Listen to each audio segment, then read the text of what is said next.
26 धावा झाल्या धावफलक्यावरती. 2 षटकांचा वादळी खेळ संपलाय. 18 चेंडू विजय करतात बनवायच्यात फक्त न फक्त 10 धावा. 2 मोठे फटके आले तर मग सामना जिंकला जाईल. इथून आपण पाहतोय मायरा 11 चिंचवली संघाच्या बाजूनं. आणि इथून जर विकेट प्राप्त केल्या, डॉट बॉल आल्या तर मग शेवटच्या षटकापर्यंत सामना पाहायला मिळेल, त्यामध्ये शंका नाही. पहिल्या चेंडूवर ते आडव्या बाटने खेळण्याचा प्रयत्न मिडॉन मध्ये. चांगले क्षेत्ररक्षण आपण पाहतोय. क्षेत्ररक्षकाच्या माध्यमातून ते मिळेल फक्त सिंगलच्या मध्ये त्यांना स्ट्राईक रोटेट केली जाईल. पुन्हा एकदा स्ट्राईक एंडवर आपण पाहणार आहोत रितेश विचार केला. बॉडी लँग्वेज भरपूर चांगली पाहायला मिळते या फलंदाजाची. मात्र त्याच्या बॅटमधून मोठे फटके येतील का? सलामीला मैदानावरती जरूर दाखल झाला होता. पहिल्या षटकामध्ये आपण फलंदाजी पाहिली होती. दशरथची ताबडतोब बल्लेबाजी मैदानाच्या आतमध्ये त्यानं केली होती. फुल टॉस होता.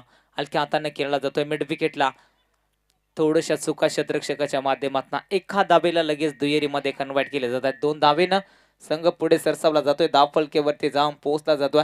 29 या आकड्यावरती बॉलला असतील अजूनही बाकी 16 आणि ज्यामध्ये बनवायच्यात अजूनही 7 धावा. एकतर्फी सामना मैदानावरती आपण जरूर पाहतोय.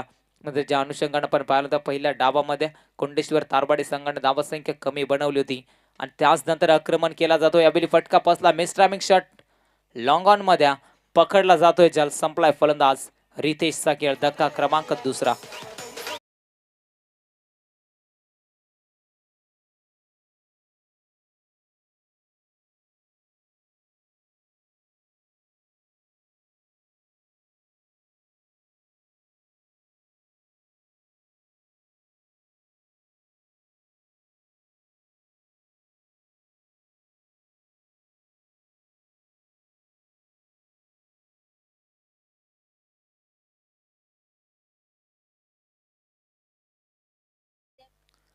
Thank you so much DJ. अगदी आपण पाहतोय चांगली गोलंदाजी या षटकामध्ये पाहायला जरूर मिळाल्या.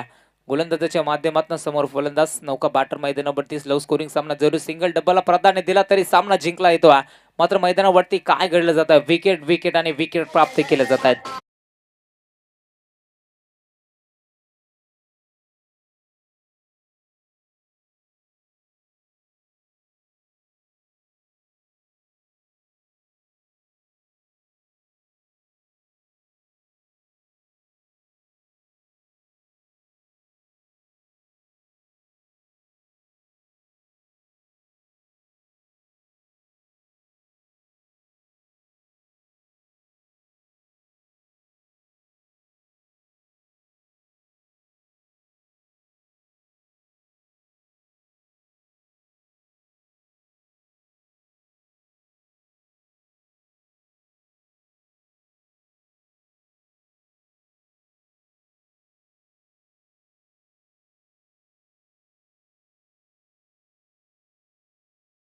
क्षेत्ररक्षक आपण पाहतोय. छोटा क्षेत्ररक्षक आहे मात्र चांगले क्षेत्ररक्षण त्याच्या माध्यमातून चेंडू अडवला जातोय. मैदानाच्या आतमध्ये स्टॉप केला जातोय.